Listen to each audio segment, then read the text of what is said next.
On the evening of April 10, 1815, on a small island in what is now Indonesia,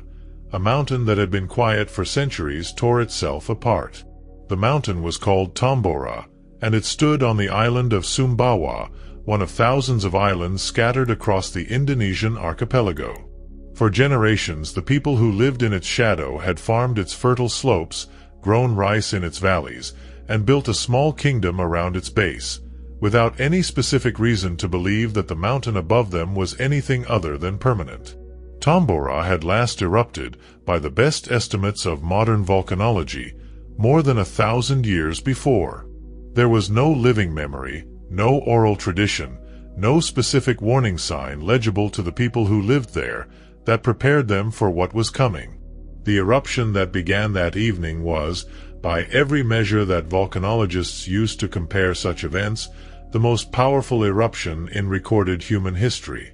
It registered a 7 on the Volcanic Explosivity Index, a logarithmic scale on which most catastrophic eruptions register a 5 or a 6. The explosion was heard more than 2,600 kilometers away, mistaken in some locations for cannon fire from a distant naval battle. The mountain, which had stood at approximately 4,300 meters before the eruption, lost more than 1,000 meters of its summit, blown into the atmosphere as ash, pumice, and gas. An estimated 150 cubic kilometers of material were ejected, enough to bury an area the size of a small country under a meter of debris. The immediate human cost was catastrophic. Tens of thousands of people on Sumbawa and the neighboring islands died in the eruption itself, in the pyroclastic flows that swept down the mountain's flanks, and in the tsunamis that the eruption triggered across the surrounding sea. But the eruption's most consequential effect was not local. It was global, and it would not become apparent until the following year, when the ash and sulfur that Tambora had thrown into the upper atmosphere began to circle the planet, dimming the sun, cooling the climate, and setting in motion a chain of consequences that would touch nearly every corner of the inhabited world. Tonight we follow that chain. We go to Sumbawa in April of 1815, and then we follow the consequences outward, across oceans and continents, into the failed harvests of Europe, the cholera outbreaks of Asia, the migrations of American farmers, and the candlelit room in Switzerland where a young woman, trapped indoors by weather that should not have existed in summer, began to write one of the most enduring stories in the history of literature. What makes this story remarkable is not simply the scale of the eruption itself, though that scale was genuinely extraordinary by any measure volcanologists use. What makes it remarkable is the sheer length and the sheer improbability of the chain connecting a single mountain to consequences that touched nearly every region of the inhabited world, in forms ranging from famine to literature to financial panic, each link in that chain traceable through the patient accumulation of physical and documentary evidence that scientists and historians have assembled over the past 2 centuries. To understand what Tambora did to the world, it helps to understand what a volcanic eruption of this scale actually does to the atmosphere, because the mechanism is not the one that intuition usually suggests. The popular image of a volcanic eruption darkening the sky focuses on ash, the fine particulate material that a volcano throws into the air. Ash is visible, dramatic, and it does have short-term effects on visibility and on aviation and on the health of people who breathe it. But ash falls out of the atmosphere relatively quickly, within days or weeks in most cases, because it is heavy enough that gravity pulls it back to the ground before it can spread very far or stay aloft very long. Ash alone, however much of it a volcano produces, is not what changes the climate of the entire planet for a year or more. What changes the climate is sulfur, specifically sulfur dioxide gas, which an eruption of sufficient force can inject directly into the stratosphere, the layer of the atmosphere above the one in which weather occurs. In the stratosphere, sulfur dioxide reacts with water vapor to form tiny droplets of sulfuric acid, an aerosol that is light enough and small enough to remain suspended for months or years, slowly spreading around the globe on the high-altitude winds. These aerosol particles reflect a portion of incoming sunlight back into space before it reaches the Earth's surface, and the cumulative effect of trillions of these tiny reflective droplets, distributed across the entire stratosphere, is a measurable reduction in the amount of solar energy reaching the planet below. Tambora injected an estimated 60 million tons of sulfur dioxide into the stratosphere, a quantity that modern atmospheric scientists consider one of the largest stratospheric sulfur injections of the last several thousand years, exceeding even the well-documented 1991 eruption of Mount Pinatubo by a considerable margin. The resulting aerosol veil spread across the stratosphere over the following months, eventually encircling the globe, and its effects on incoming sunlight were significant enough to produce a measurable drop in average global temperatures, by some estimates as much as 0.4 to 0.7 degrees Celsius, a figure that sounds modest until its specific regional and seasonal consequences are understood. The specific timing of the eruption, in April, meant that its full atmospheric effects had time to develop and spread before the following Northern Hemisphere growing season began. The aerosol veil was most fully established by the time the spring of 1816 arrived, and the agricultural consequences that followed were the direct result of a stratosphere that had been altered, on a planetary scale, by a single mountain on a small Indonesian island. The specific contrast between the scale of the underlying cause and the scale of its eventual consequences is one of the more genuinely instructive features of the Tambora story.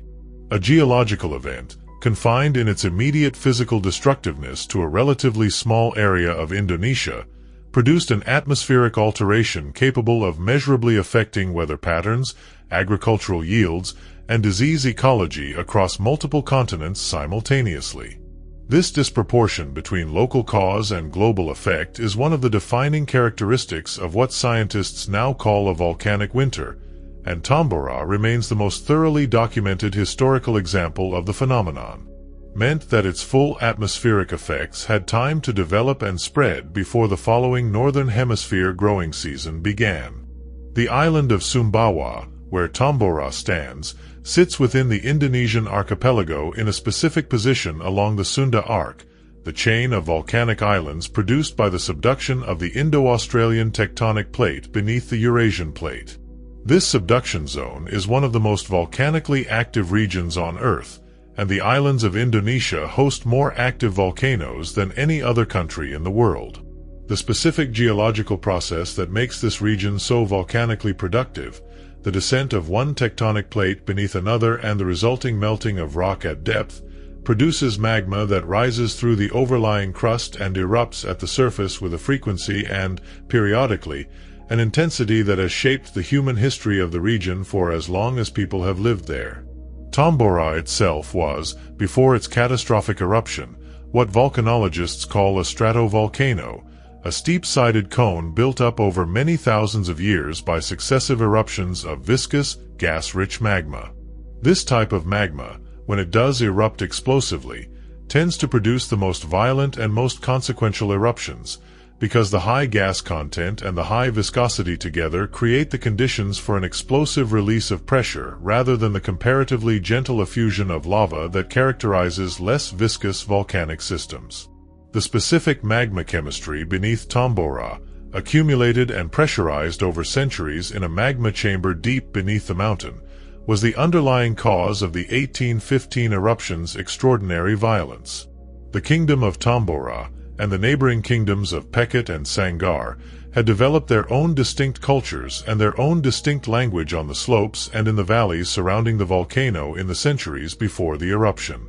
Dutch colonial records from the period before 1815 describe these kingdoms as prosperous, engaged in agriculture and in regional trade, with populations numbering in the tens of thousands. The 1815 eruption did not simply kill large numbers of these people. It erased their specific cultural and linguistic communities so completely that the Tambora language, along with the others, is now classified by linguists as extinct, surviving only in a handful of words recorded by colonial administrators before the eruption and in the archaeological evidence subsequently recovered from beneath the volcanic debris. The specific archaeological investigation of the buried kingdom of Tambora, conducted by a team of researchers beginning in 2004, has uncovered the remains of houses, agricultural tools, and human remains preserved beneath the volcanic deposits in conditions that researchers have compared to those of Pompeii, a comparison that, while imprecise in its specific geological details,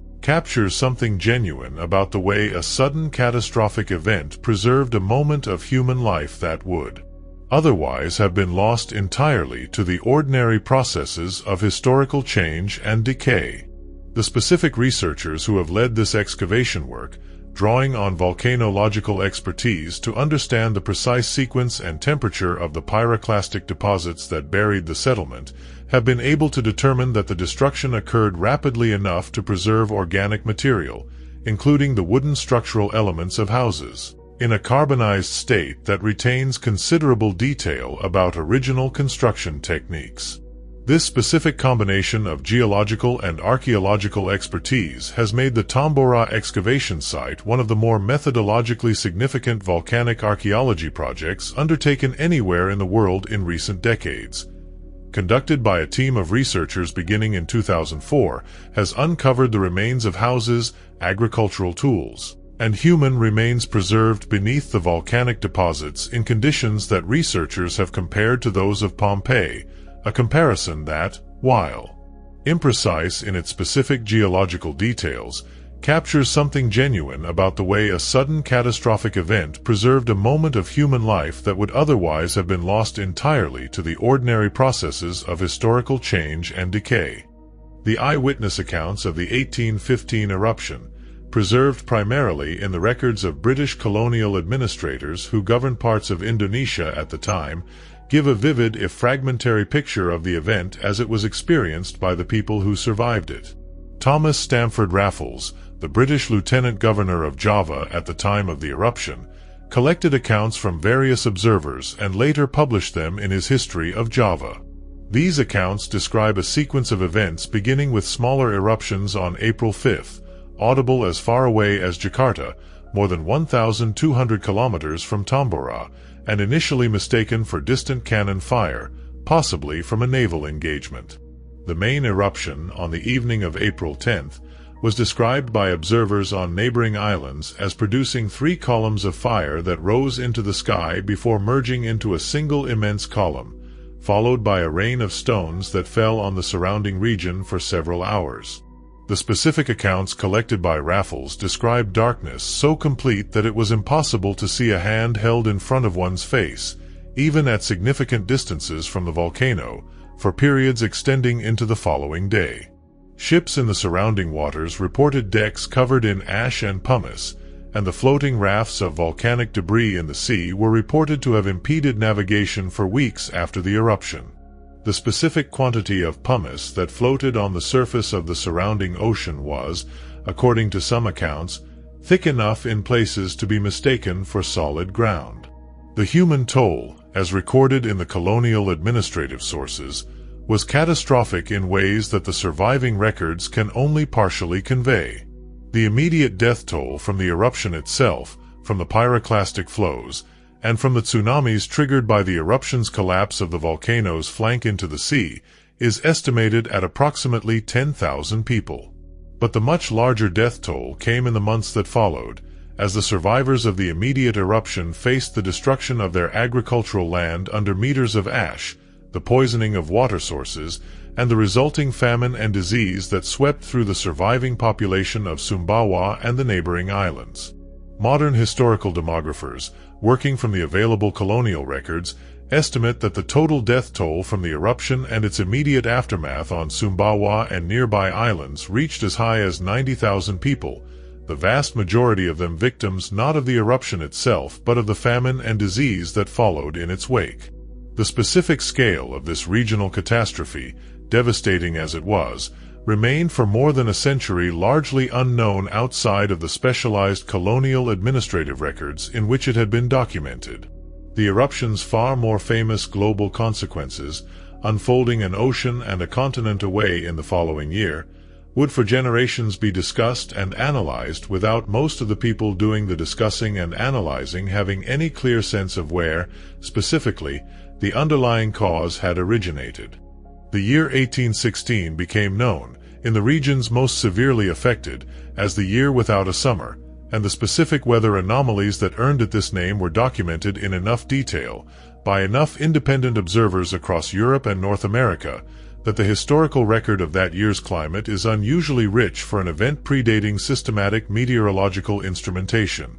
In New England, farmers recorded frost in every month of the year, including June, July, and August, an occurrence so far outside the range of normal experience that it generated widespread alarm and extensive documentation in diaries, newspapers, and agricultural records. The specific newspaper accounts from this period, preserved in regional archives across New England, describe a public mood that shifted over the course of the summer from initial bewilderment to genuine alarm as the unseasonable cold persisted month after month without any sign of the normal summer warmth returning. Some contemporary writers speculated about the end of the world, drawing on religious and apocalyptic frameworks that were culturally available to them in the absence of any scientific explanation, while others offered more mundane if equally mistaken theories involving sunspots or atmospheric electricity, including June, July, and August, an occurrence so far outside the range of normal experience that it generated widespread alarm and extensive documentation in diaries, newspapers, and agricultural records. Snow fell in parts of New York and New England in June of 1816, accumulating to depths of several centimeters in some locations, a phenomenon that contemporary observers described with a mixture of bewilderment and dread. The growing season across much of the northeastern United States was effectively destroyed, with crops planted in the spring killed by frost before they could be harvested, and subsequent replanting efforts meeting the same fate as the unseasonable cold returned again and again throughout the summer months. In Europe, the effects were comparably severe, though they manifested somewhat differently depending on the specific region. Western and Central Europe experienced a summer of almost continuous rain and unseasonable cold, with contemporary records describing skies that remained overcast for weeks at a time and temperatures that, in some documented instances, were as much as 3 degrees Celsius below the average for the period. The persistent rain caused widespread flooding of agricultural land at precisely the time when crops needed dry conditions to mature, and the combination of cold and wet conditions devastated grain harvests across a region stretching from Ireland to Russia. The specific mechanism connecting the Tambora eruption to these distant and seemingly unrelated weather anomalies was not understood by the people experiencing them. Contemporary explanations for the strange weather ranged from sunspot activity to divine punishment to, in some of the more scientifically minded discussions of the period, speculation about atmospheric dust without any specific knowledge of where such dust might have originated. The idea that a volcano on a small island in the Indonesian archipelago, an eruption that most people in Europe and America had never heard of and would have had no reason to connect to their own immediate circumstances, was the underlying cause of their ruined harvests would not be definitively established until 20th century volcanology and climate science developed the tools necessary to trace the connection. The specific psychological experience of living through a summer that refused to behave like a summer, documented extensively in the personal writings of the period, conveys something that the purely meteorological data cannot: a pervasive sense of wrongness, of a natural order that had become unreliable, that shaped the cultural and artistic production of the period in ways that extended well beyond the immediate practical consequences of failed harvests. The agricultural failures of 1816 produced a famine that historians now recognize as one of the most severe in 19th century European history, though it occurred at a moment when the continent's attention was largely consumed by the aftermath of the Napoleonic Wars, which had concluded only the year before with the Battle of Waterloo. The specific regions of Europe hardest hit by the crop failures included Switzerland, southern Germany, and parts of France and Britain, where the combination of cold and excessive rainfall reduced grain harvests by as much as 75% compared to typical years. The price of grain, and consequently of bread, rose dramatically across the affected regions, in some areas by several 100% within the space of a single year, placing basic subsistence beyond the reach of large portions of the population that depended on bread as their primary source of caloric intake. Switzerland experienced what historians have described as its last major subsistence crisis, with widespread food riots, an increase in vagrancy and begging as displaced rural populations moved toward cities in search of food, and a documented increase in mortality that, while difficult to quantify precisely given the limitations of contemporary record-keeping, was substantial enough to leave a clear mark on the demographic records of the period.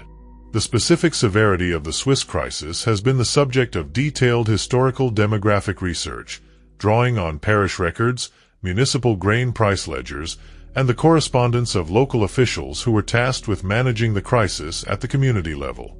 These sources reveal a society confronting a subsistence emergency of a kind that, while not unprecedented in earlier centuries, had become increasingly rare by the early 19th century as agricultural productivity and trade networks had generally improved the resilience of European populations to localized harvest failures. The specific scale of the 1816 to 1817 crisis, exceeding what these improved systems could readily absorb, marks it as a genuinely exceptional event even within the broader context of pre-modern subsistence crises. With widespread food riots, an increase in vagrancy and begging as displaced rural populations moved toward cities in search of food, and a documented increase in mortality that, while difficult to quantify precisely given the limitations of contemporary record-keeping, was substantial enough to leave a clear mark on the demographic records of the period. The Swiss government, along with various charitable and religious organizations,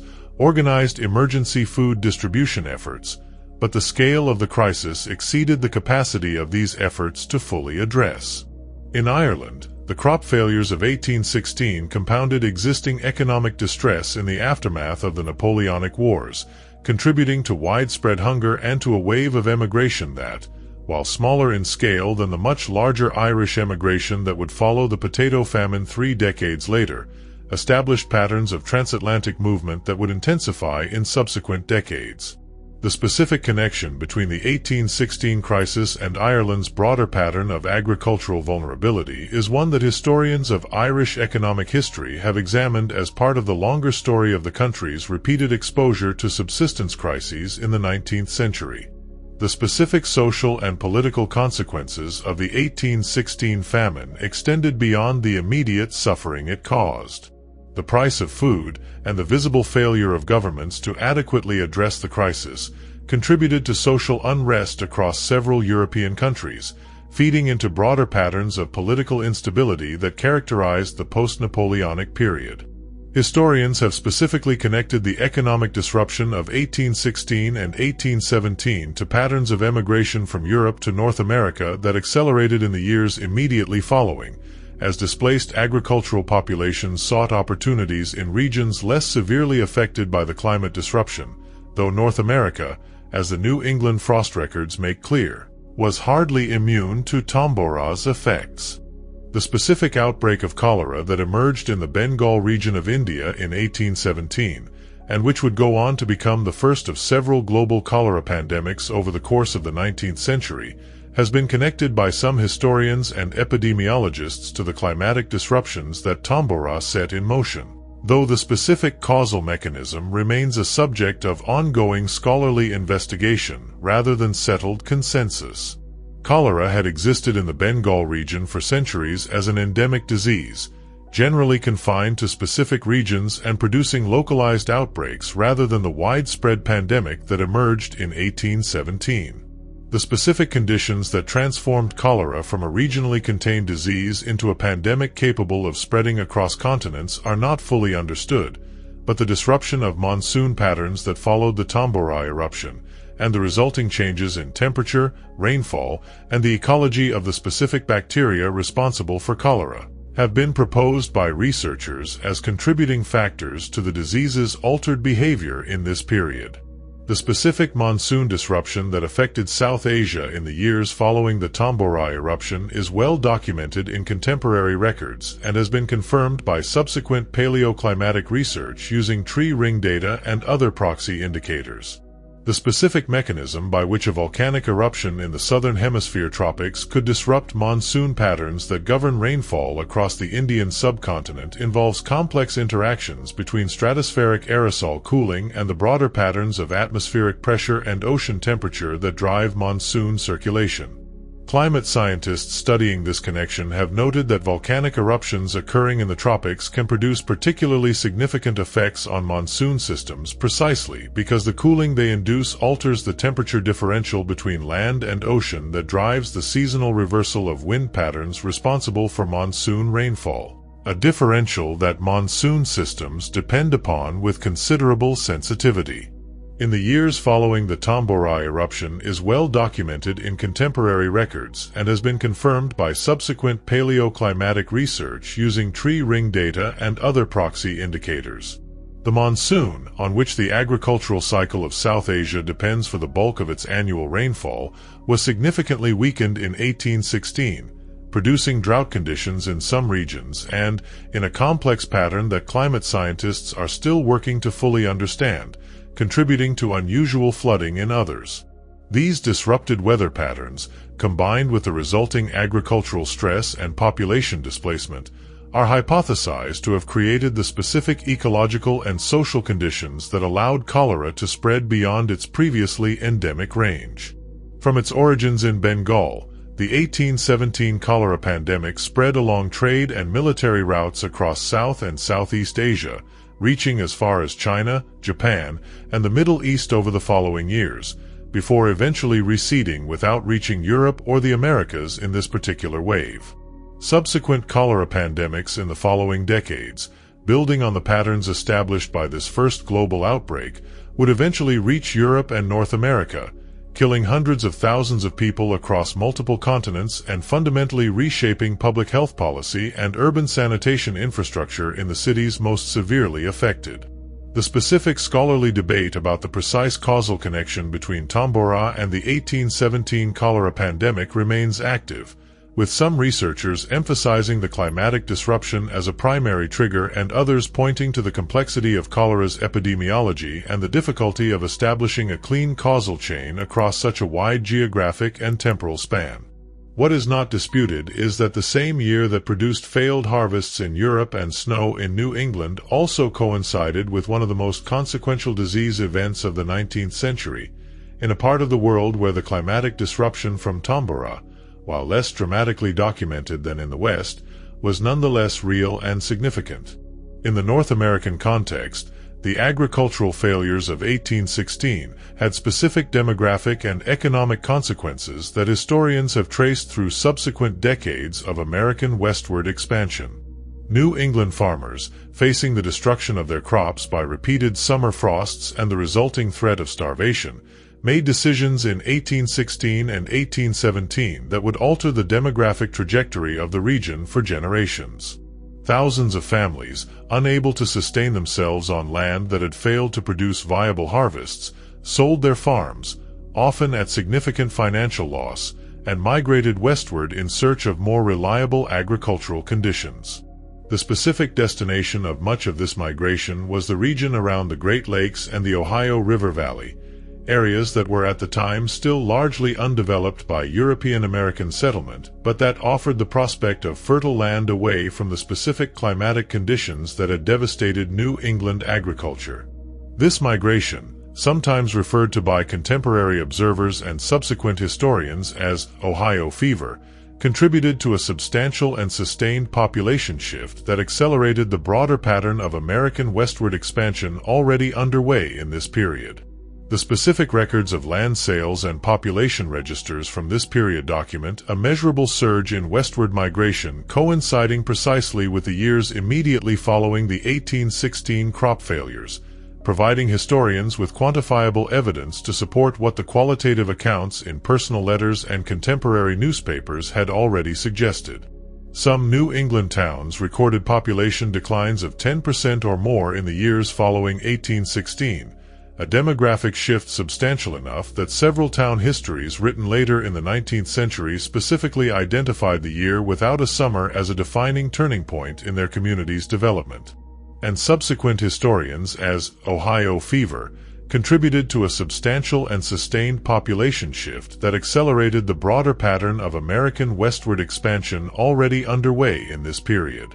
The specific contribution of the 1816 crop failures to this migration is documented in contemporary letters, newspaper accounts, and the subsequent demographic records of both the New England towns that experienced population decline and the Western territories that experienced corresponding growth. Though historians are careful to note that the 1816 crisis accelerated and intensified a westward migration trend that had multiple causes rather than creating the phenomenon entirely on its own. The specific economic impact of the 1816 crop failures in the United States extended beyond the direct effects on agricultural communities. The reduced harvests contributed to a broader economic downturn that, combined with other factors including the financial disruptions following the War of 1812, contributed to the conditions that would culminate in the Panic of 1819, one of the first major financial crises in American economic history. The specific chain of causation linking a volcanic eruption in Indonesia to a banking crisis in the United States 4 years later illustrates the complex and often indirect ways in which the consequences of a single catastrophic event can propagate through interconnected economic and social systems over an extended period of time.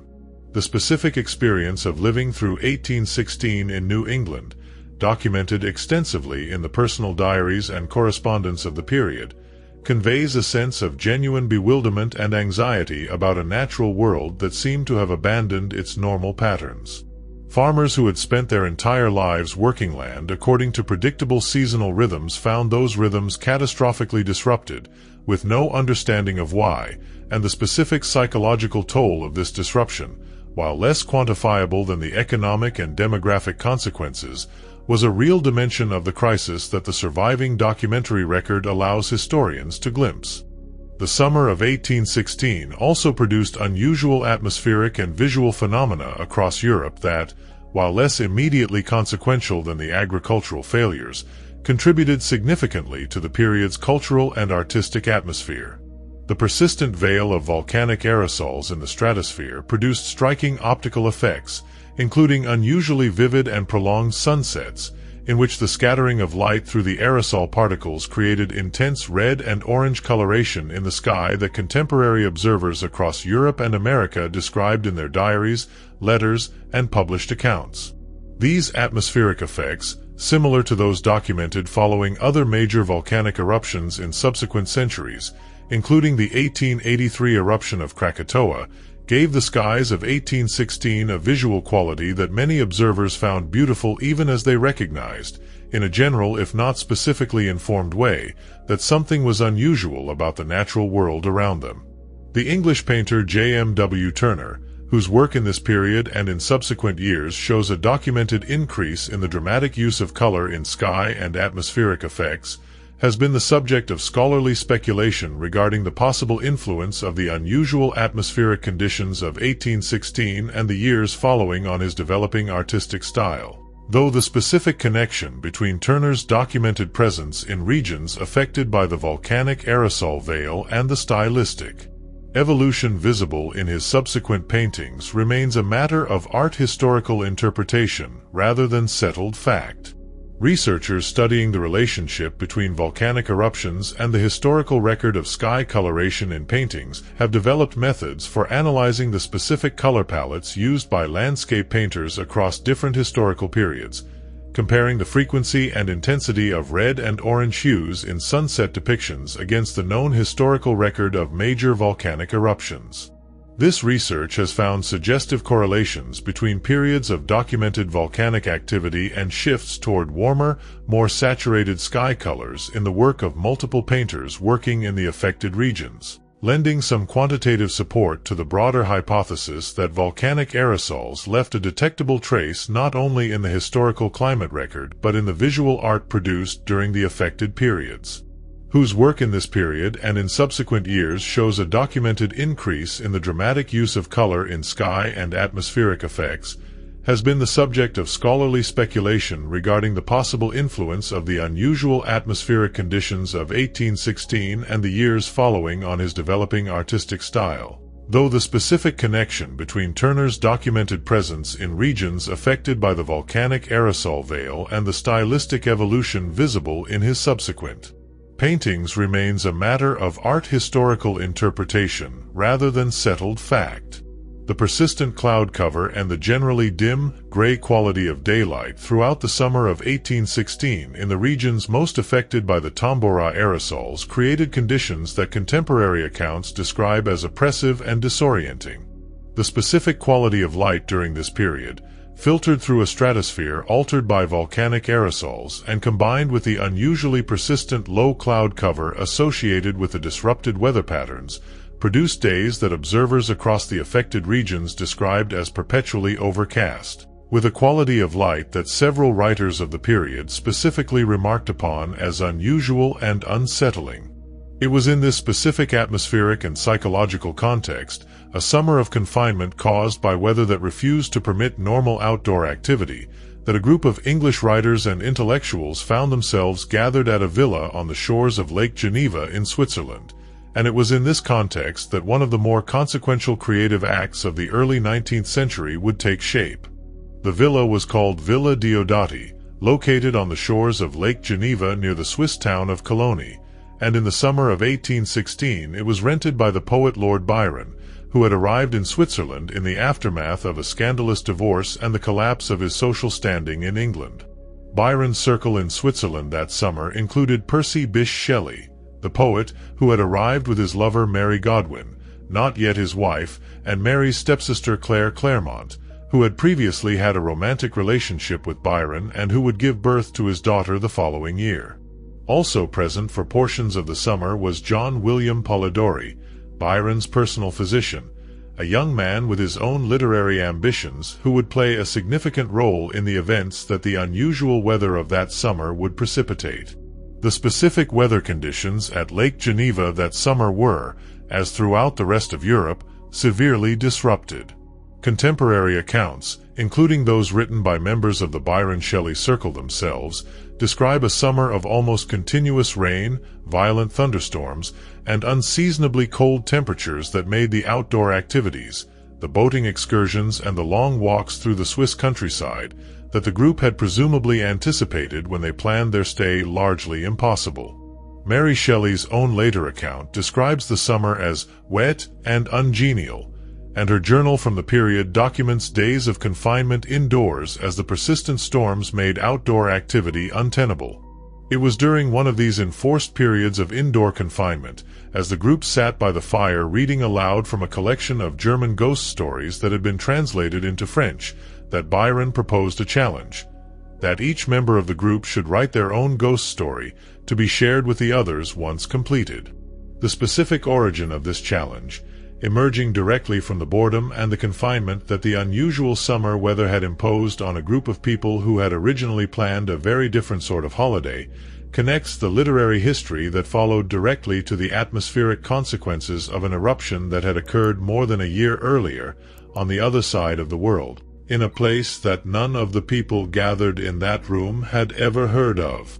Mary Godwin, 18 years old at the time, struggled initially with Byron's challenge, unable to conceive of a story that satisfied her own sense of what a sufficiently frightening tale should accomplish. Her own later account, written as an introduction to a subsequent edition of the novel that would eventually emerge from this period, describes a specific moment of inspiration that came to her in a waking dream, or what she described as a vision, following a late-night conversation among the group about the nature of life, the possibility of reanimating dead matter through galvanism, and the scientific experiments of the period that had demonstrated the capacity of electrical current to produce muscular movement in dead tissue. The specific scientific context that informed this conversation deserves some elaboration, since the experiments the group discussed were not merely speculative but reflected genuine and widely publicized scientific research of the period. The Italian scientist Luigi Galvani had demonstrated decades earlier that electrical current applied to the muscles of dead frogs could produce convulsive movement, and his nephew Giovanni Aldini had conducted more dramatic and more widely publicized demonstrations involving the corpses of executed criminals. producing movements in the faces and limbs of the dead that contemporary audiences found simultaneously fascinating and deeply unsettling.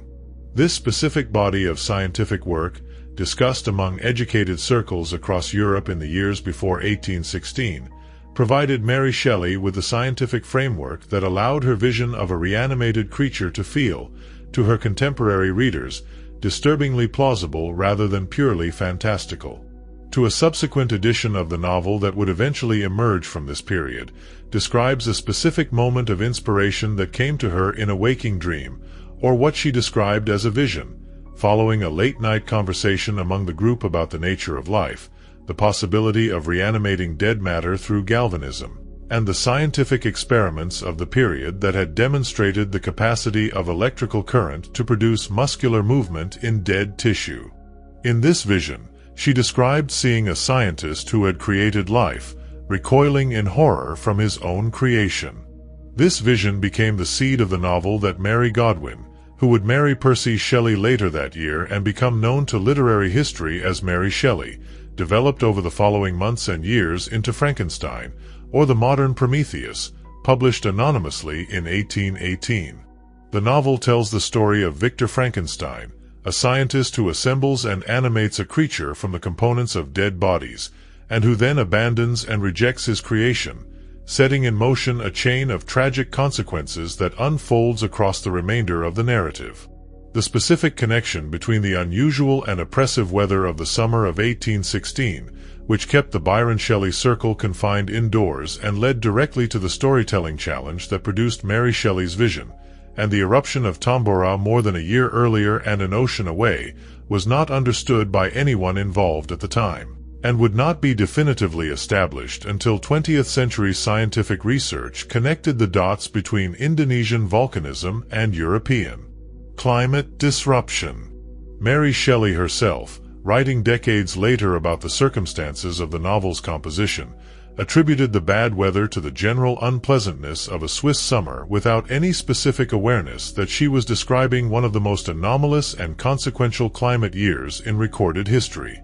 The novel that emerged from this period has gone on to become one of the most influential works in the history of English literature, frequently cited as a foundational text of science fiction as a genre, and its central themes, concerning the responsibilities of scientific creation, the consequences of abandoning what one has made, and the specific horror of life created through unnatural means, have remained culturally resonant for more than 2 centuries, discussed and reinterpreted across a wide range of subsequent literary, philosophical, and popular cultural contexts that Mary Shelley, confined indoors by an unusually cold and rainy Swiss summer, could not possibly have anticipated. The same gathering at Villa Diodati that produced Frankenstein also produced, somewhat more indirectly, one of the foundational texts of vampire fiction in English literature, through the contribution of John William Polidori, Byron's physician.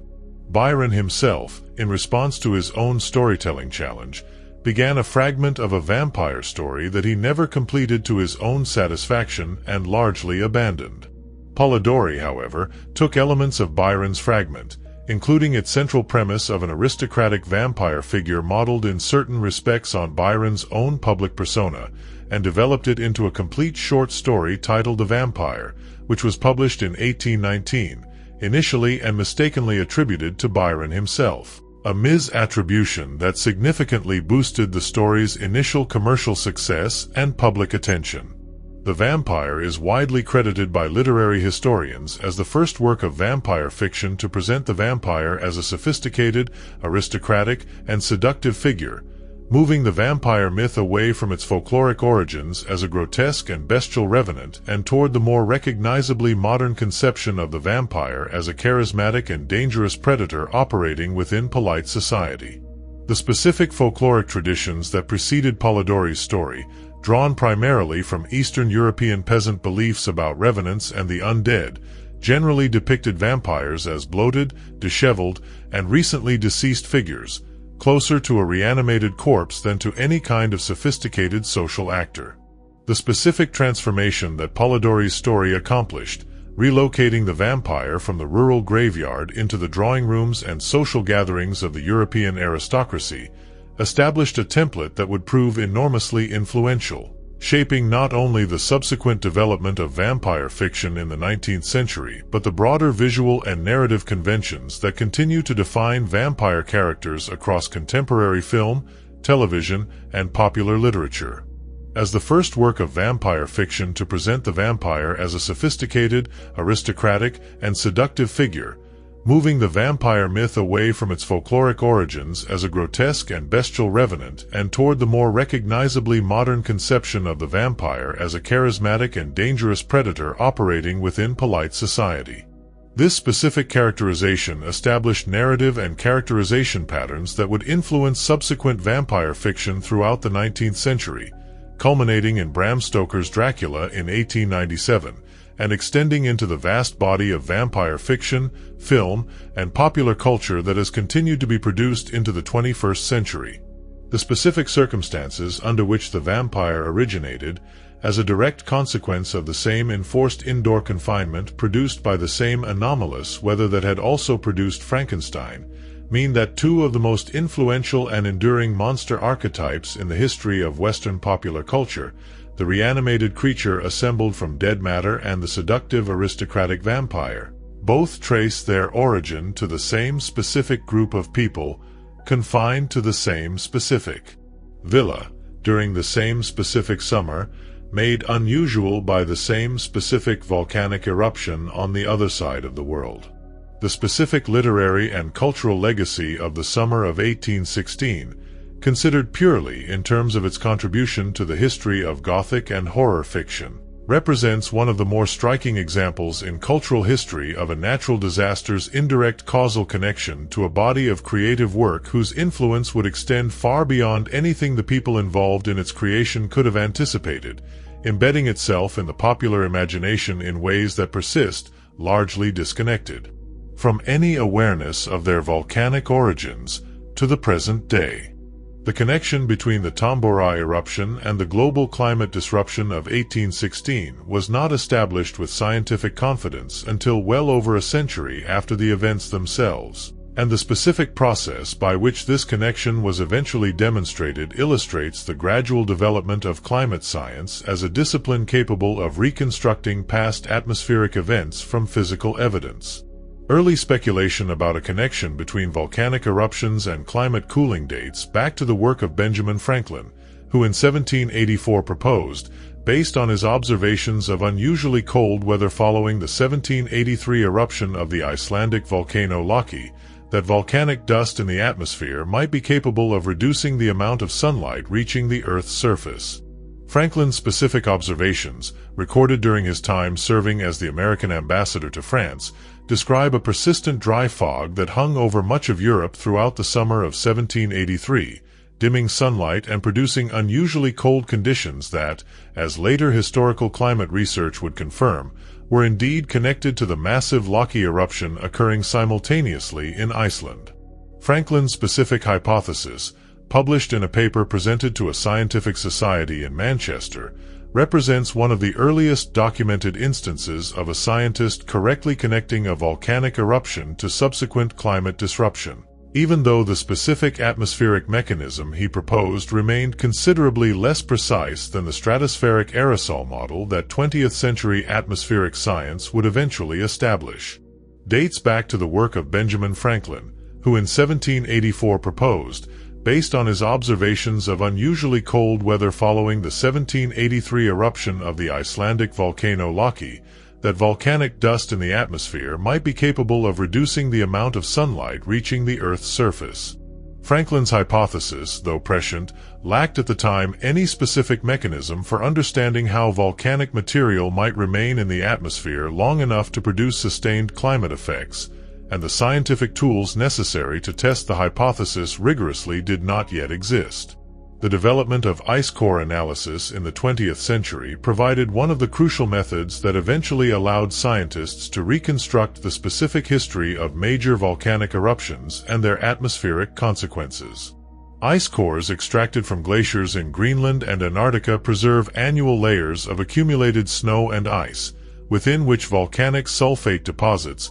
carried to the polar regions by atmospheric circulation following major eruptions, can be detected, dated, and quantified. The analysis of these ice cores allowed researchers to confirm and date the Tambora eruption's sulfur emissions with considerable precision, and to compare the scale of those emissions to other major eruptions throughout recorded and prehistoric history. The development of tree ring analysis, dendrochronology, provided another crucial line of evidence, since trees growing in regions affected by volcanically induced cooling produce narrower growth rings during the affected years, reflecting the reduced growing conditions. The specific pattern of narrow tree rings across multiple species and multiple geographic regions in 1816 correlated with the documented historical accounts of crop failures and unusual weather, provided independent physical confirmation of the climate disruption that the historical record had already described. The convergence of these multiple independent lines of evidence,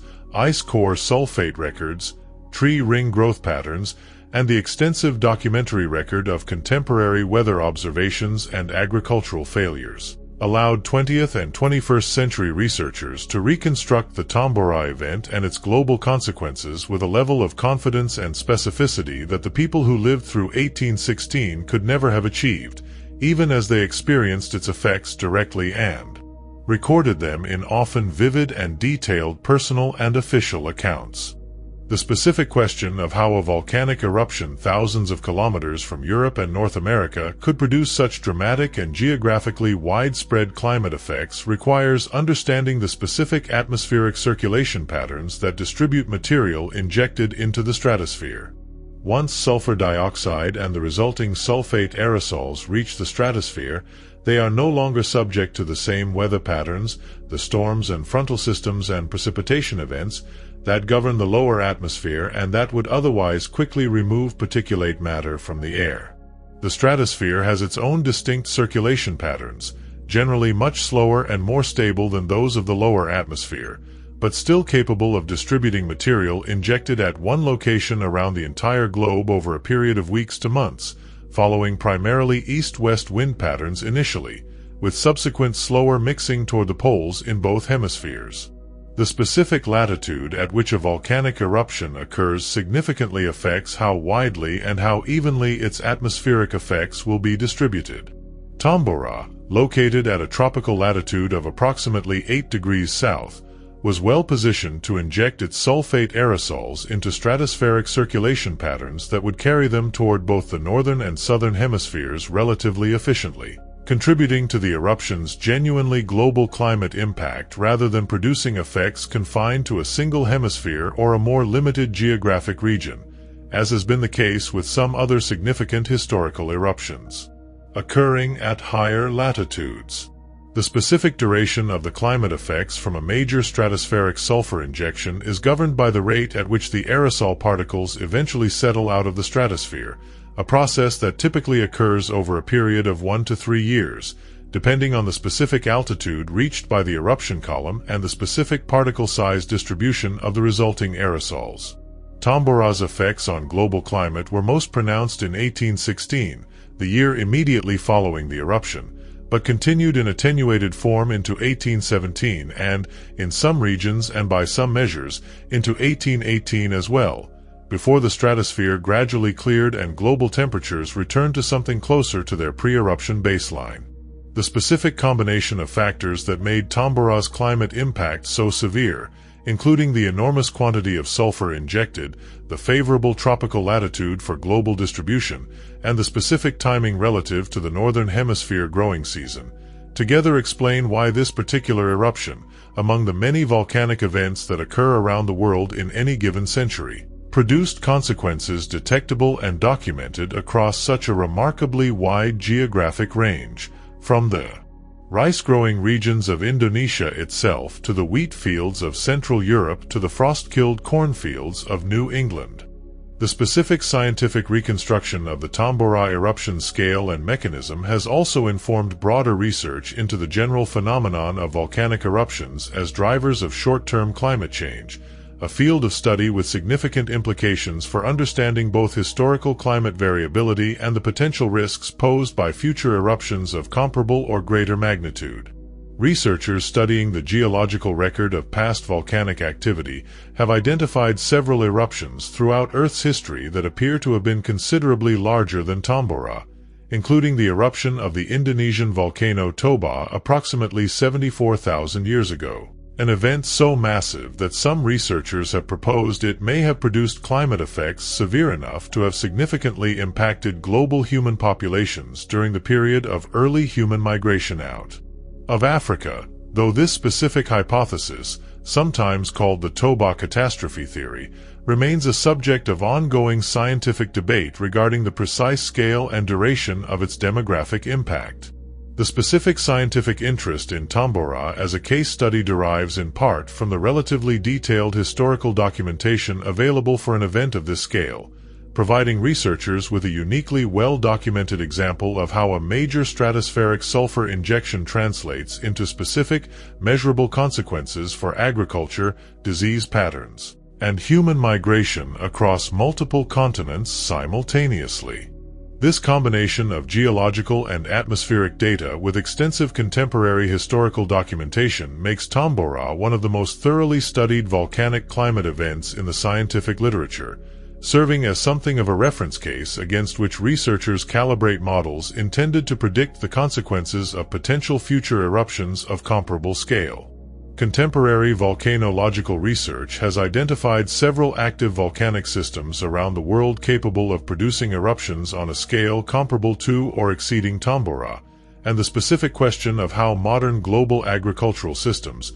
vastly more interconnected and dependent on specific regional production centers than those of the early 19th century, would respond to a similar climate disruption has become a subject of serious scientific and policy interest. Some researchers have specifically modeled the potential consequences of a Tambora-scale eruption occurring in the present day, finding that the resulting disruption to global grain production, combined with the complex interdependencies of contemporary international food markets, could potentially produce humanitarian consequences considerably more severe than those experienced in 1816, despite the technological and agricultural advances of the intervening 2 centuries. This ongoing scientific and policy attention to the Tambora case illustrates how a historical catastrophe, fully understood only through the painstaking accumulation of evidence across multiple scientific disciplines over more than a century, continues to inform contemporary thinking about risks that remain genuinely possible in the present and future,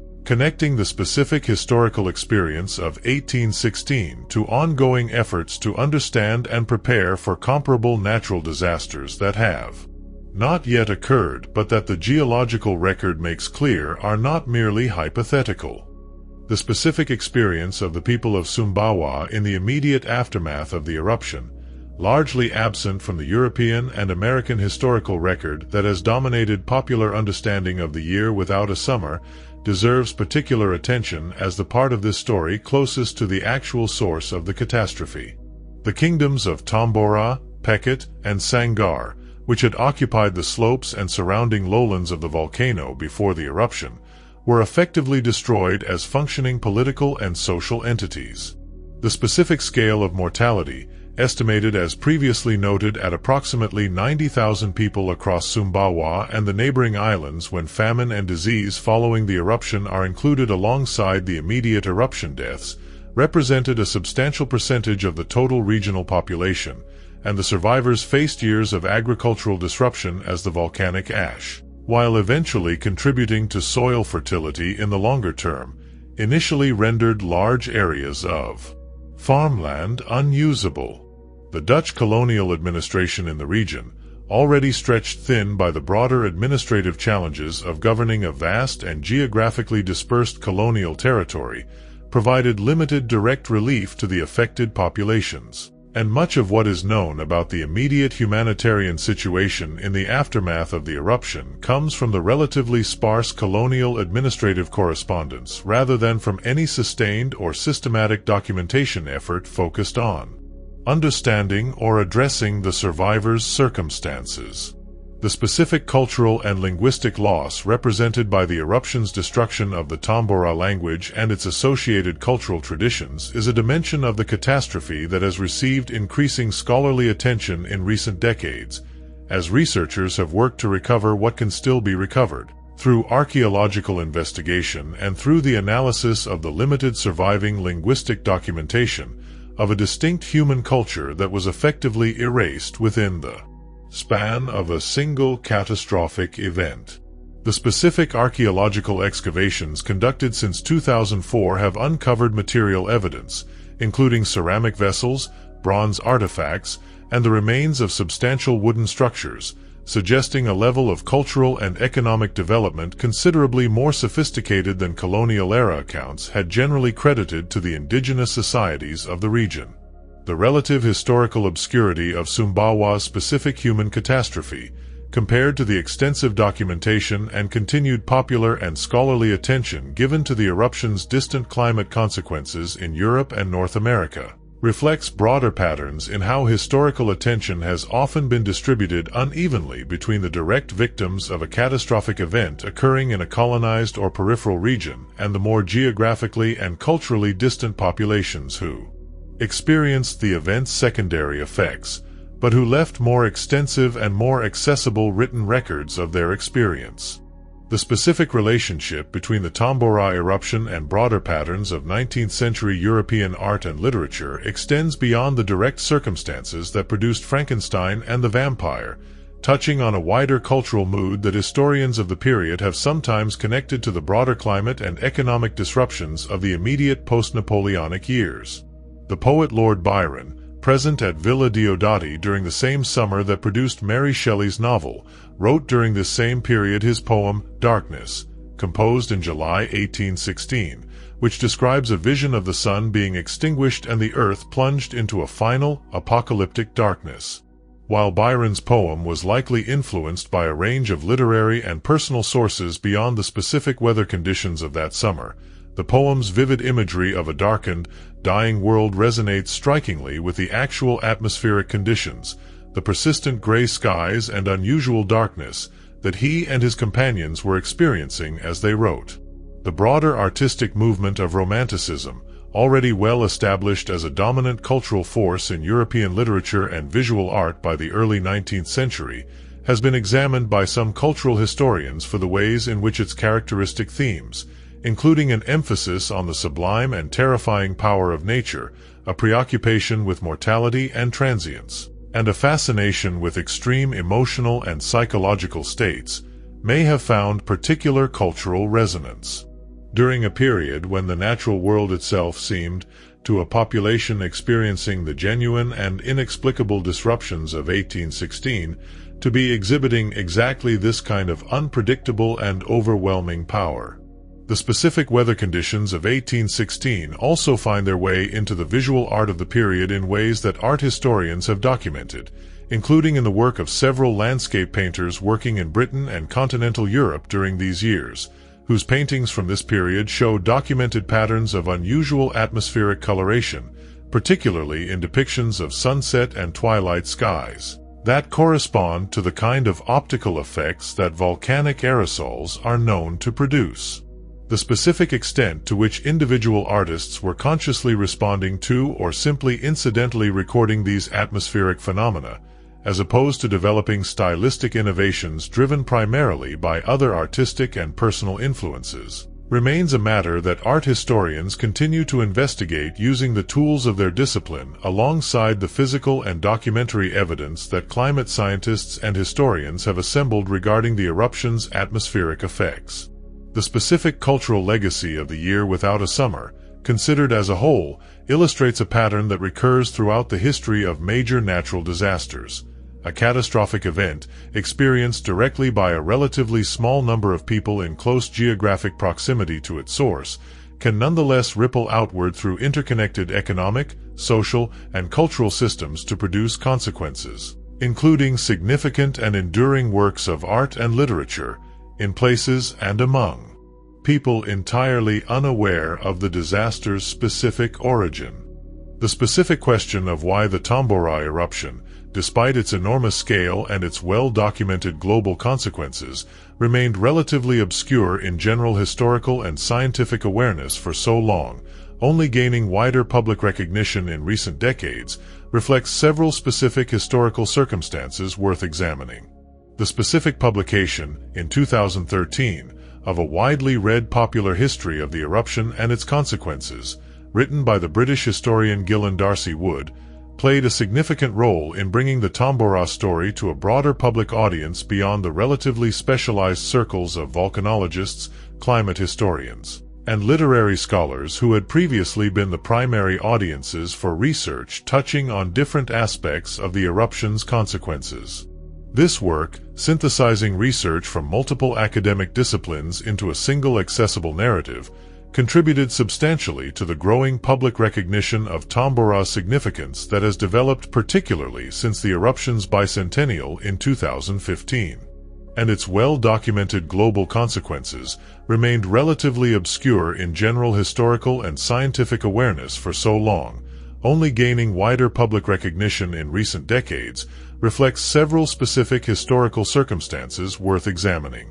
The eruption occurred in a part of the world, the Indonesian archipelago, that lay outside the primary centers of European and American scientific and journalistic attention in the early 19th century, and the available channels for transmitting detailed scientific observations from the region to the broader scientific community of the period were limited and slow compared to the communication networks that would develop over the following century. While Thomas Stamford Raffles did compile and publish an account of the eruption based on the observations he gathered, this account did not achieve wide circulation or generate the kind of sustained scientific investigation that a comparably significant event occurring closer to the major centers of European scientific institutions might have received.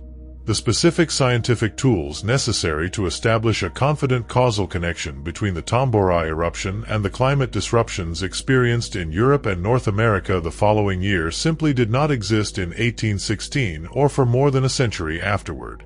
Without ice core analysis, without dendrochronology, and without the broader theoretical understanding of stratospheric aerosol behavior that 20th century atmospheric science would eventually develop, contemporary observers and even subsequent generations of historians lacked the specific tools necessary to draw the connection between a distant volcanic eruption and their own immediate experience of failed harvests and unseasonable cold. The eruption's relative obscurity in popular historical awareness, despite its genuinely global consequences, stands in some contrast to the greater public familiarity with later volcanic events, including the 1883 eruption of Krakatoa, which occurred at a moment when global telegraph networks and an increasingly interconnected international press were capable of transmitting news of the eruption and its effects far more rapidly and extensively than had been possible in 1815, contributing to a level of contemporary public awareness and subsequent historical memory that Tambora, despite its considerably greater scale, never achieved to the same degree. The growing scholarly and popular attention given to Tambora in recent decades, including significant historical scholarship published around the eruption's 200th anniversary in 2015, reflects both the maturation of the scientific tools necessary to fully document and explain the eruption's consequences and a broader contemporary interest in understanding historical climate disruptions as a way of informing present-day thinking about the potential consequences of future large-scale natural disasters in an increasingly interconnected global society. The specific archaeological work conducted on Sumbawa since 2004, often described in popular accounts as the search for the Pompeii of the East, has provided some of the most direct and tangible physical evidence connecting the abstract historical narrative of the Tambora eruption to the specific lived experience of the people who died in it. Researchers, working initially in collaboration with local communities and subsequently with broader international scientific support, identified and excavated the remains of a substantial settlement buried beneath approximately 3 meters of volcanic deposits on the slopes of Tambora. The excavation revealed the remains of wooden houses, preserved in a carbonized state by the heat and pressure of the volcanic burial in a manner that allowed researchers to reconstruct details of their construction and layout, along with a substantial collection of ceramic vessels, metal tools, and other household artifacts that provide direct physical evidence of the material culture and daily life of the kingdom's inhabitants in the period immediately before the eruption destroyed their community. Among the most significant and most widely reported finds from these excavations were the skeletal remains of at least 2 individuals discovered within the ruins of one of the excavated houses, preserved in postures suggesting they had been engaged in ordinary domestic activities at the moment the volcanic surge overwhelmed the dwelling. The specific preservation of these remains, while less extensive than the more famous body casts recovered from Pompeii, has nonetheless provided researchers with the kind of direct physical connection to specific individual human experience that purely documentary historical sources, however detailed, cannot fully replicate. The specific ceramic and metal artifacts recovered from the site have allowed researchers to draw connections between the material culture of the Tambora kingdom and broader regional and even international trade networks active in the early 19th century, including ceramic pieces that appear to have originated from sources outside the immediate region, suggesting a level of economic integration and exchange considerably more extensive than the limited colonial-era documentary record alone had previously indicated.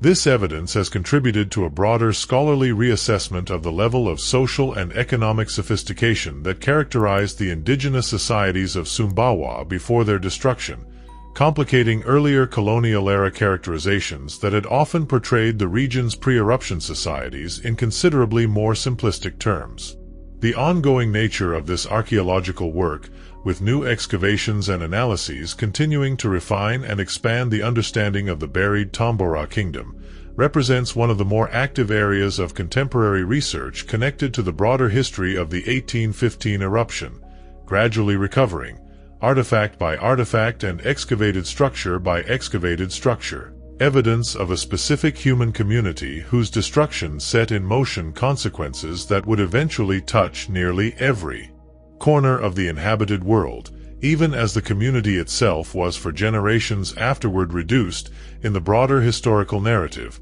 to little more than the geographic point of origin for a chain of events whose more famous consequences unfolded thousands of kilometers away. The specific scientific consensus that has developed regarding the precise mechanisms connecting the Tambora eruption to its various documented global consequences continues to be refined as researchers apply increasingly sophisticated climate modeling techniques to the historical data. Contemporary climate scientists have used the Tambora event as a test case for validating computer models designed to simulate the atmospheric and climatic effects of large volcanic eruptions, comparing the model outputs to the extensive historical record of temperature anomalies, precipitation patterns, and agricultural impacts documented across multiple continents in 1816 and the years following.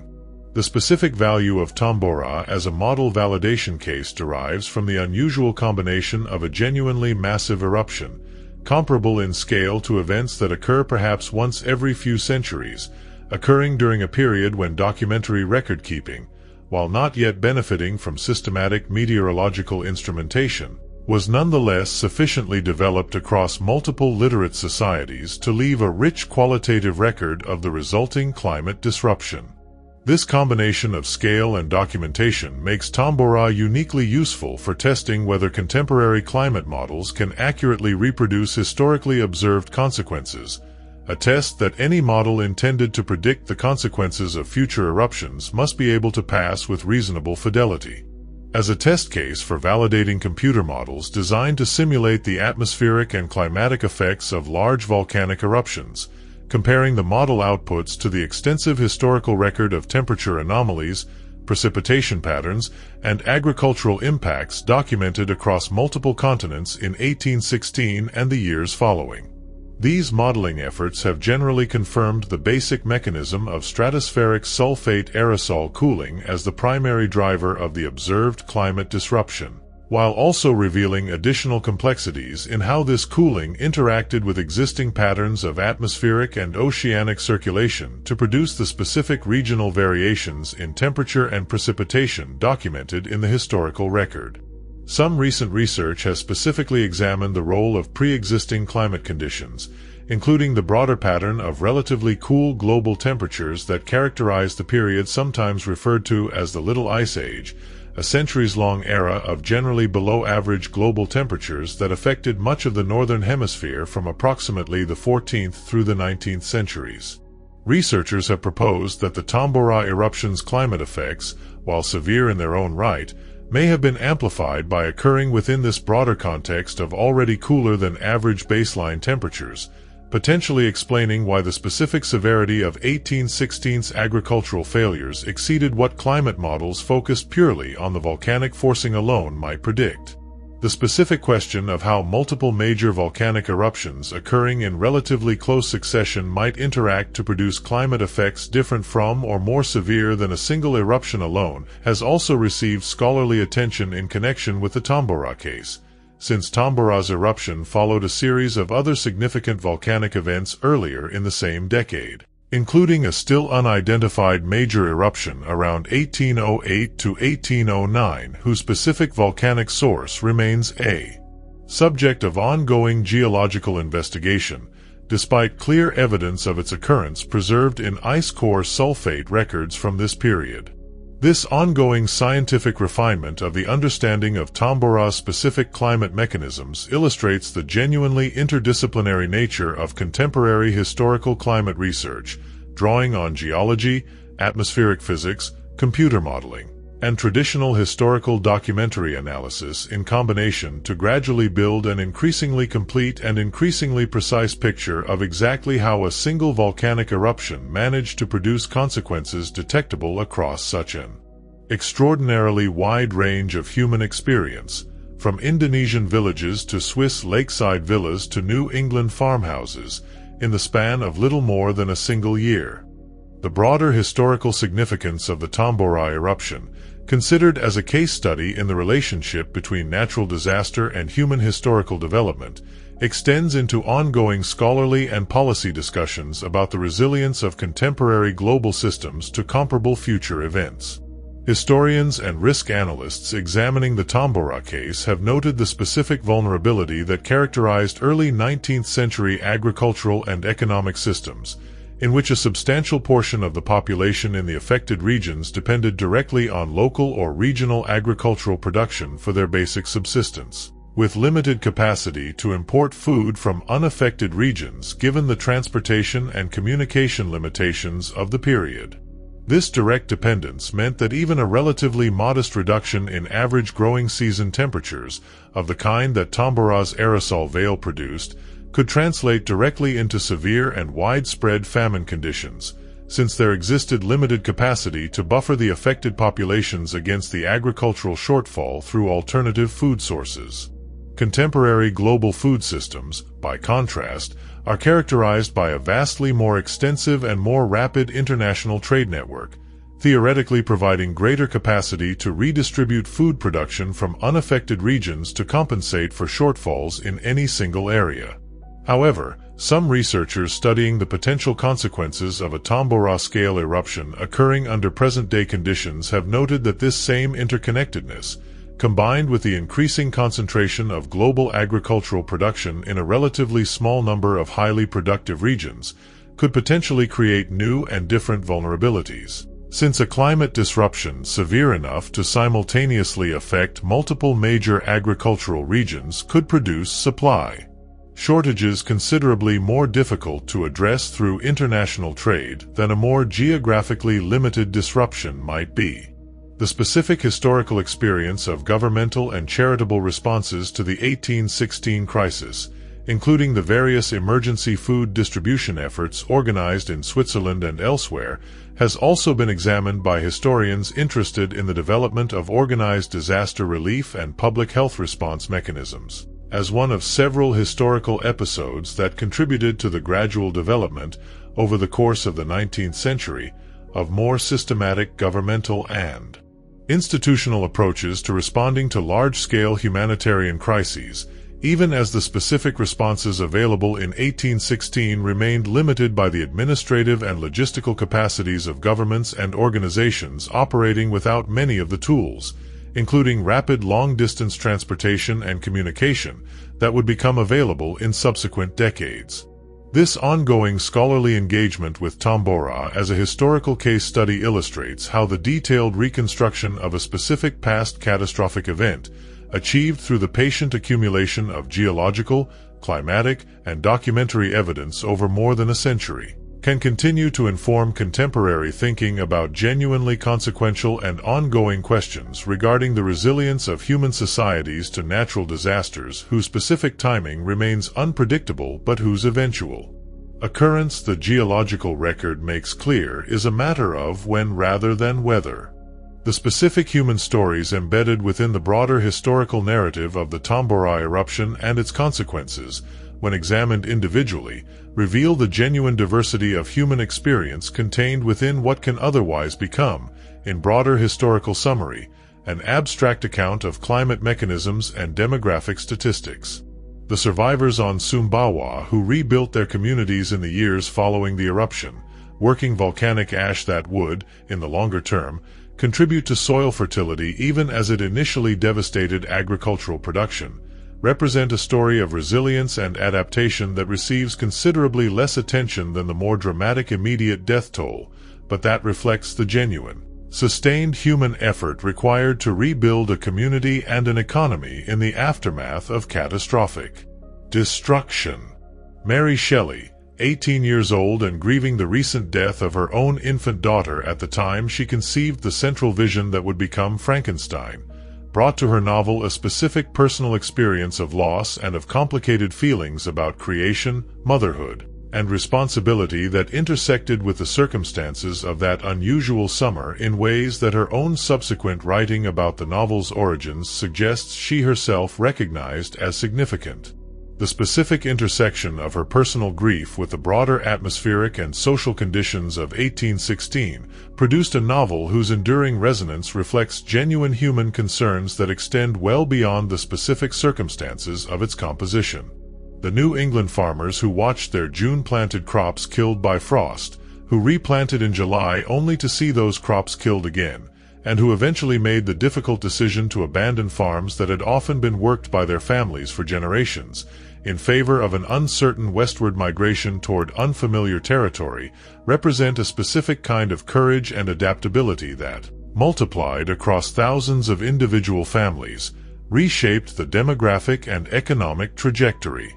of an entire region. The cholera victims in Bengal, whose specific individual experiences are almost entirely absent from the historical record given the limitations of contemporary documentation in the affected region, nonetheless represent real human lives lost to a disease event that emerging historical and epidemiological research increasingly suggests was connected, through a complex chain of climatic and ecological causation, to the same volcanic eruption that produced failed harvests in Switzerland and unseasonable snow in New York. The specific historical asymmetry in how thoroughly different populations' experiences of the same underlying catastrophe have been documented and remembered reflects broader patterns in whose stories have historically been preserved and whose have been allowed to fade from collective memory, a pattern that contemporary historians working to recover and integrate these less thoroughly documented experiences are gradually working to address. The central image that emerges from the full historical reconstruction of the Tambora eruption and its consequences is one of a single geological event, occurring at a specific moment and a specific place, propagating outward through the interconnected systems of global climate, agriculture, disease, migration, and culture to touch the lives of people who had no possible way of understanding the ultimate source of the disruptions they were experiencing. The mountain itself, reduced by more than 1,000 meters from its pre-eruption height, stands today as Gunung Tambora, a substantial but no longer exceptional peak within the Indonesian landscape, its massive caldera, 6 kilometers across and more than a kilometer deep, the most visible remaining physical evidence of the catastrophic violence of the 1815 eruption. The caldera is now a site of ongoing scientific research and, increasingly, of careful and limited ecotourism, with visitors making the demanding climb to its rim able to look down into the volcanic crater whose formation, 2 centuries earlier, set in motion a chain of consequences extending to nearly every corner of the inhabited world. The specific scientific and historical reconstruction of this chain of consequences, achieved through the patient accumulation of evidence across multiple academic disciplines over more than a century, represents one of the more compelling examples in environmental and social history of how a single natural event can be definitively connected, through rigorous interdisciplinary investigation, to consequences occurring at vast geographic and temporal remove from the event's original source. The specific evidentiary chain connecting Indonesian volcanic sulfur to Swiss crop failures to a gathering of writers at Lake Geneva to a novel about a reanimated creature represents a genuinely remarkable achievement of historical and scientific reconstruction, even as the chain itself illustrates the often unpredictable and indirect ways in which catastrophic events shape subsequent human history. The specific lesson that the Tambora case offers, for those interested in understanding the relationship between natural disaster and human historical development more broadly, is not a simple one of straightforward cause and effect, but rather a more complex picture of how natural disruptions interact with existing social, economic, and cultural systems in ways that can produce consequences, including significant artistic and literary achievements, that bear little obvious resemblance to the original disruption itself, even as they remain genuinely traceable back to it through the patient work of historical and scientific investigation. The novel that emerged from that unusual Swiss summer continues to be read, adapted, and reinterpreted more than 2 centuries after its publication, its central themes regarding scientific responsibility and the consequences of creation remaining persistently relevant to ongoing contemporary discussions about technology, ethics, and human ambition. A literary legacy whose ultimate origin in a volcanic eruption on a small Indonesian island remains, for most readers encountering the novel today, an entirely unknown dimension of a story whose own internal themes concern, in their own way, the often unpredictable and far-reaching consequences of actions whose full implications cannot be fully anticipated at the moment they are taken. The contemporary scientific and historical understanding of Tambora continues to develop, as researchers apply new analytical techniques to existing evidence and as new physical and documentary evidence continues to be discovered and incorporated into the broader scholarly account of the eruption and its consequences. Recent research has continued to refine the precise climate modeling of the eruption's atmospheric effects, incorporating increasingly sophisticated understanding of stratospheric aerosol behavior and atmospheric circulation patterns to produce ever more detailed reconstructions of exactly how the eruption's effects propagated across different regions and different timescales. This ongoing refinement has, in some cases, revealed additional complexities in the relationship between the eruption and its documented consequences, including evidence that some of the climate effects attributed to Tambora may have been influenced by the cumulative effects of multiple volcanic events occurring in relatively close succession during this period, rather than by Tambora's eruption considered entirely in isolation. The archaeological investigation of the buried Tambora kingdom on Sumbawa continues, with each new excavation season adding to the physical evidence available for reconstructing the material culture and daily life of the communities destroyed by the eruption. This ongoing archaeological work represents an important and continuing effort to recover and document a specific human history that was, for generations following the eruption, largely overshadowed in the broader historical narrative by the eruption's more extensively documented and more widely discussed distant consequences in Europe and North America. Historians of literature and culture continue to examine the specific circumstances surrounding the composition of Frankenstein and the vampire, with ongoing scholarly attention to the broader cultural and intellectual context of the Byron Shelley circles gathering at Villa Diodati, including detailed examination of the specific scientific and philosophical discussions regarding galvanism, the nature of life, and the boundaries between life and death that contributed to the intellectual environment from which Mary Shelley's vision emerged. This ongoing and genuinely interdisciplinary scholarly engagement with the Tambora eruption and its consequences, spanning volcanology, climate science, archaeology, demographic history, and literary studies, illustrates the continuing capacity of careful historical and scientific investigation to deepen and refine our understanding of how a single catastrophic natural event, occurring at a specific moment in a specific place, can produce consequences whose full scope and significance only become fully apparent through patient and sustained investigation extending across multiple generations of subsequent scholarship. Tonight, on a small island in the Indonesian archipelago, the mountain called Tambora stands quietly beneath the stars, its massive caldera a permanent scar in the landscape, the visible record of the most powerful volcanic eruption that human civilization has directly recorded and documented. The mountain does not know what it set in motion. It does not know about the failed harvests in Switzerland, or the snow that fell on New England in June, or the cholera that traveled the trade routes of Bengal, or the candlelit room at Villa Diodati where a young woman, confined indoors by weather she could not understand, conceived a story about a scientist and the creature he made and then abandoned. The mountain simply erupted, following the geological processes that had been building beneath its surface for centuries, releasing in a few catastrophic hours the accumulated pressure of that long preparation. What remains, 2 centuries later, is a chain of evidence, painstakingly assembled across multiple scientific disciplines, connecting that single geological event to consequences that touched nearly every corner of the inhabited world. Ice cores in Greenland that preserve the sulfate record of the eruption.